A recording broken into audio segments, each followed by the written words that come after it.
Lights. Camera. Action! It's here again! It's attacking me! What's going on? What's the Send matter? for help! Boar!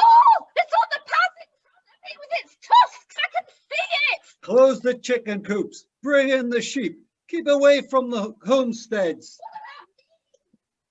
All right, I'm here. Calm down. What's the matter? Why this noise? It's the boar, sire. It's attacking us. The sheep, the chickens, even this here wench. I'm dealing with it. I call a meeting of the citizens of Broadford. Now.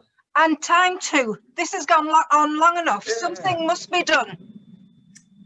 My lords, ladies, nobles, gentlefolk and commoners, freemen and citizens of Broadford, welcome to our offering, the fascinating story of the hunting and slaying of the notorious Boar of Bradford. To help me tell the tale, please welcome yonder humble musician in a brightly coloured hat with bells, who has rendered this story into crude verse with a rough tune. I thank you. I shall indeed be very pleased to present my song to you, and I hope you will all join in the choruses, muted of course. It's quite easy. All you have to do is remember... Yes, there. Thank you, musician. Now, please also welcome Mr. John Northrop in his fine regalia, Freeman and Parish of the Broadford, loyal subject and renowned hunter. Your lordship is too kind, methinks, typical of your eminence's wisdom, sagacity, and indeed... All very true, Northrop, but flattery will get you nowhere. I will soon have to judge a case that involves you, and I must be seen to do so fairly. We also have Mr. Tom Piper in a flat cap, citizen, jack of all trades, chancer, vagabond, and ne'er-do-well. Hey, salt of the earth, me. And if you want something doing, I'll do it. No questions asked. Know what I mean? Silence, knave. There'll be time and place for you to have your say, I'll warrant. And finally, wearing what I am informed is a scholar's cap, will you welcome the professor, a trade and calling with which I am unfamiliar. She is an historian of Bradford past, present and future. She will answer any questions on the yarn our musician is about to spin to you. Well, thank you, my lord. I will do my best, though historical accounts do vary, and one can never be certain exactly where the truth lies. Quite so, truth lies, but the power invested in me as Lord of Bradford Manor, I shall decide what is truth and what is lies, whatever you may say. So, shall we proceed and... Me? Though a mere serving wench at your manor, I'm part of this story too. Why did you have to write her in? We can't have the uneducated female working classes cluttering up our presentation. Professor, is she really part of this story? Well, accounts vary. None makes clear the identity of the person whose observation shapes the outcome of our story. It may well have been an uneducated serving wench. What's more... Ah, cease your prattle, woman. If this waffle is typical of professors, I shall be sorry I invited you. Susan, all right, you may join us. In that dainty white linen cap, you can be what, in time, may become known as the token wench. Sit ye quiet in a corner and hold your tongue until your bit comes round. Well, thank you, I'm sure. I know exactly are you. Grief, but the woman has a tongue in her head. I am Sir John of Gaunt, and my position as Lord of Bradford Manor is due to heredity, breeding and noble birth, second son of our sovereign, Edward II. Is that not so, Professor? Indeed, sir. These records are quite clear. Not only your noble birth, sir, but I can exclusively reveal that the fruit of the seeds of your loins, as yet unsown, will provide the direct ancestry of all the kings and queens of England from now until time immemorial. Whoa, that's good to know. Someone from the city of Broadford will produce progeny that will rule all England forevermore. Seeds of my loins, as yet unsown. Oh, I like it. What a night that will be. Tell me, with what woman, on what date, under which circumstance? You'll marry Blanche of Lancaster, then the King of Spain's daughter, then the lovely Catherine Swynford, and have children with all of them. These children will take different sides in the forthcoming Rose Wars. So whatever happens, the victors will be your descendants. Oh, I'm wasting my time here. Sire, please. The city of Broadford will not even come into being unless you take immediate action to remedy the crisis that threatens us. I speak of the menace of the Boar of Bradford. 'Tis true, my lord, us working folk are prevented from making an honest or even a dishonest living on account of this fearsome beast. It roams the woods of Oi, hang on. Stop quoting from the lyrics of my song before I've had a chance to sing it yet. You must do something, sire. The Boar of Bradford needs to be dealt with. In these unprecedented times, people such as myself should be paid, well, whatever it takes to ensure the survival of our great city. John Northrop wants to be paid to hunt the Boar of Bradford. Won't do it out of civic duty then, When did civic duty ever be part of your work ethic, Tom Piper? It's true, this boar is a real menace, your worship. I hate meeting it on dark nights. Then vulnerable women like you should not go out on dark nights. You keep me wenching at your manor till all hours. What choice do I have? Oh, very well. Here's what I propose. I shall offer a handsome reward to anyone who... For heaven's sake, you're quoting from verse 2 now. Honestly, you commission me to write a song laying out the history of the Boar of Bradford. You invite me to come here and perform it, and you're halfway through the plot before I've even sung a single note. The conventions of contemporary storytelling do indeed suggest that a narrative should progress in a linear fashion, with events happening in strict chronological order. Oh, babe, I'm tired of your wittering. Musician, let us proceed. Yeah, let's get on with it, shall we? I must ask you once again to hold your tongue until your one and only line needs to be spoken. Okay then, we'll make a start. But before I begin, I must beg your indulgence. I've only recently written this song, and so it may be a bit bumpy, you know. I might forget the odd word. No, just get on with it. In the town of Broadford in 1364, the populace was menaced by a wild and mighty boar. It roamed the woods of cliffside, despoiling of their well, and killing sheep and chickens of those that there did dwell. Bravo, well put, yeah, right on. Remind me where the cliff woods are, Professor. They are aptly named. Cliff Woods is a vertiginous stretch of woodland near where, one day, a canal will be built, and then a great thoroughfare bordered by enterprises selling metal horseless carriages. Canal Road, its name shall be.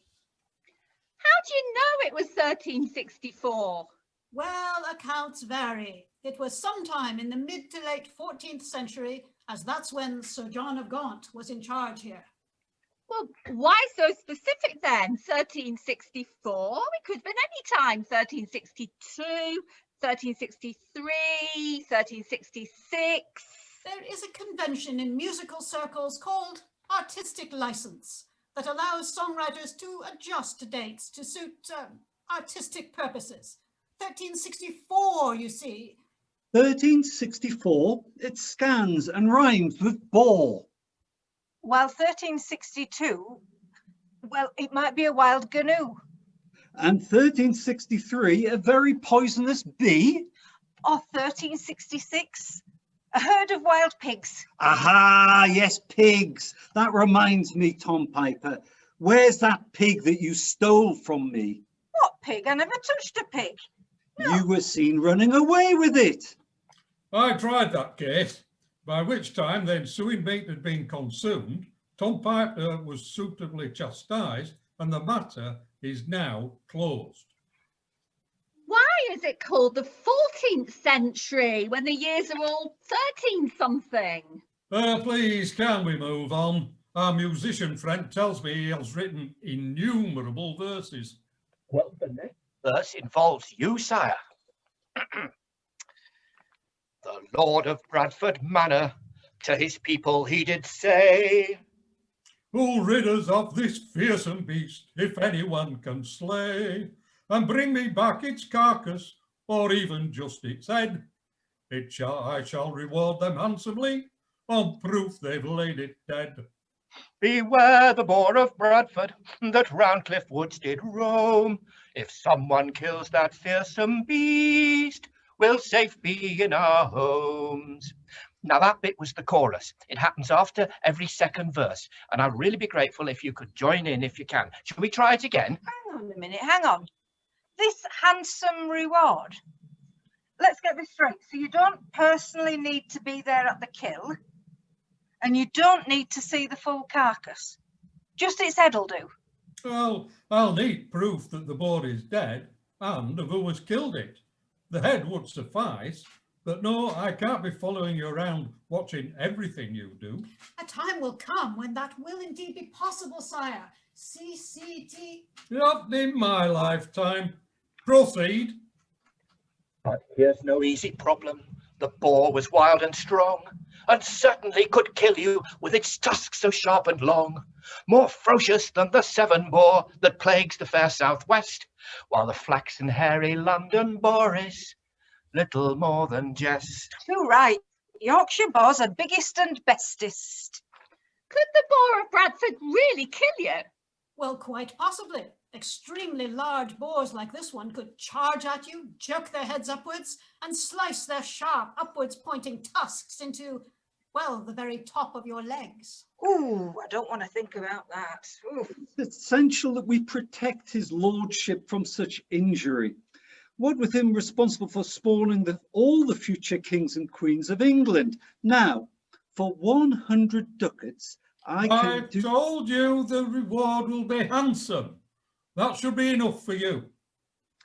The Duke of Gloucester has offered me 150 ducats to tame the Severn boar.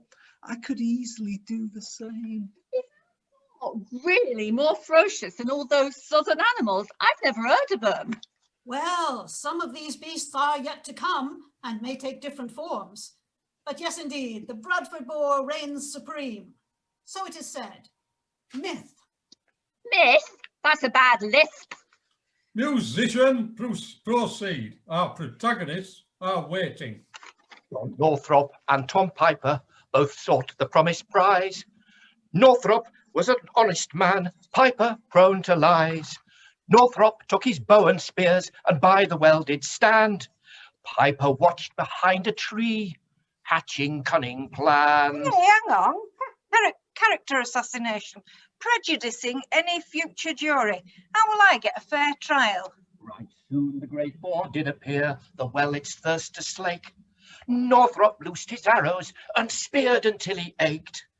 With hunting knife he hacked around, now sure the boar was dead. And with a mighty effort, he severed off its head. Ah, hooray! Ugh! But now another problem. The head was far too big for one lone man to carry, so thinking very quick, he reached inside its massive jaws. It didn't take him long to work his hunting knife around and slice out its great tongue. Would the head really be too big for someone to carry? He had the strength to spear it to death and then sever the head off. He sounds like a big, strong, handsome man to me. It's in the script. Well, boars in Northern Europe could weigh up to 300 kilos, so the head could indeed be quite a challenge, even for a strong man if he were on the small side. Kilos back in the 14th century, 13 something that rhymes a bit. Hold your tongue, wench. Musician, proceed. Northrop took the tongue in hand and set off for the town. Piper came from out his tree, called friends from all around. Together raised the severed head that Northrop couldn't lift. With shortcuts through the forest first, they'd seize his lordship's gift. Absolutely disgraceful behaviour, you scoundrel. Your part is just coming, sire. About time too. The Lord of Bradford Manor was seated in the hall when Piper burst in triumph through the head upon the floor. The walls of Bradford over, you see the boar is dead. So now I claim my just reward. I've done just what you said. Just wait till I get there. His lordship took a careful look at the head's enormous size, congratulated Piper, said he had won the prize. But then a lowly serving cried, Sire, that's not wrong. The head is gross and awesome, but it hasn't got a tongue in it. It's true. Piper, how came this boar to lose its tongue? Well, I don't know. It must have just... Perhaps the door burst open and Northrop did appear. Your lordship is mistaken. I have the proof right here. I killed the beast, removed its tongue, and left the carcass there. If imposter Piper picks the prize, well, that just won't be fair. His lordship sat and rubbed his chin. Which claim should he allow? The audience were waiting. He'd have to judge it now.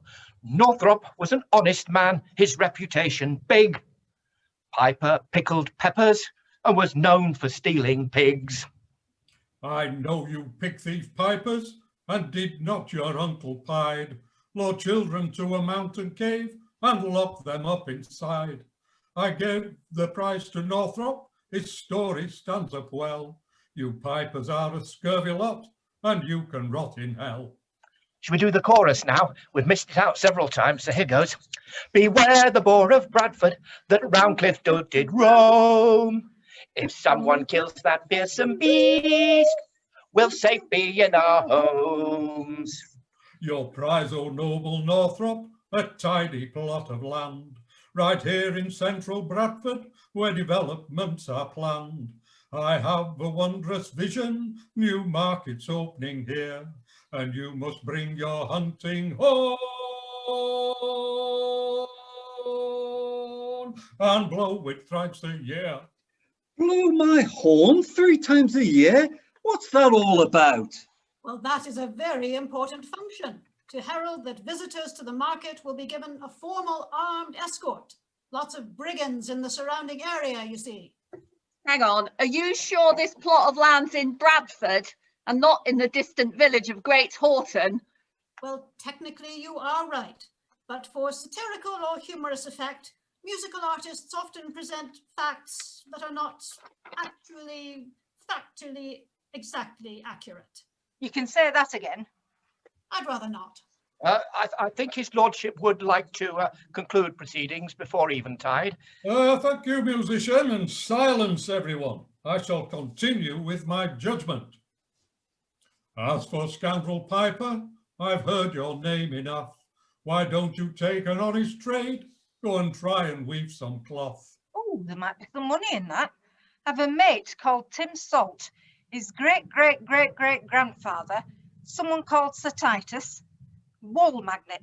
Now I can see it now. Salt and Piper. Snappy, I like it. The moral of this grisly tale, I hope it comes o'er strong. When confronting boars in Bradford, it's best to hold your tongue. Beware the boar of Bradford that round Cliff Woods did roam. Now someone's killed that fearsome beast. We'll safe be in our homes. Well, I hope you are all now better informed about the history of our wondrous city and mine own part within it. To commemorate this day, I hereby decree that from this time forth, the coat of arms of the city of Bradford shall bear the likeness of a boar's head sanglia, with no tongue apparent, flanked by 2 hunting horns, subverted. It shall be so, even into the next millennium. So, with thanks to all the other performers, I bid you all good evening. Me, I'm off to sire the future kings and queens of England. Hey. Will we really soon have queens that reign proper, like in their own right? That day will come, O humble serving wench. That day will come. Awesome. Excuse me, sire. Before you go, my fee. You did promise me 30 groats. Away with you, miserable entertainer.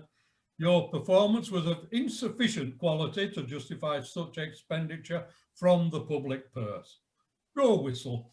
Apparently, I have an entire lineage of kings and queens to engender, starting this very night. Way, up she rises. I could actually get my friend Mr. Piper's uncle Pied to come and lure all your children away. You wouldn't want me to reach that sort of havoc, would you? Professor, you seem to know about Bradford's history, past, present and future. Does this happen? Well, there is the notorious past case of King Herod in Palestine, and indeed a future case of the piper named Pied in Hamelin in High Germany, but not in Bradford, as they say. Then I'll take the risk. If you want your fee, musician, you'll have to beg from this lot. I wish you luck. I'm off to bed. Hey! So, am I reduced to this? And you're not even all there, really, are you? You're all locked up at home with your wallets nailed shut. So I can wave my hat as much as I like and ask for groats and notes and coins and everything. But you won't even be putting anything in the tip jar if I know anything about it. So all I can really say is thank you very much for coming, and I hope next time we do all get to meet together in a room next to each other, you'll remember this evening and put a little penny in the raffle jar. All right, so that's it from us. Enjoy your interval, and thank you very much. Hey.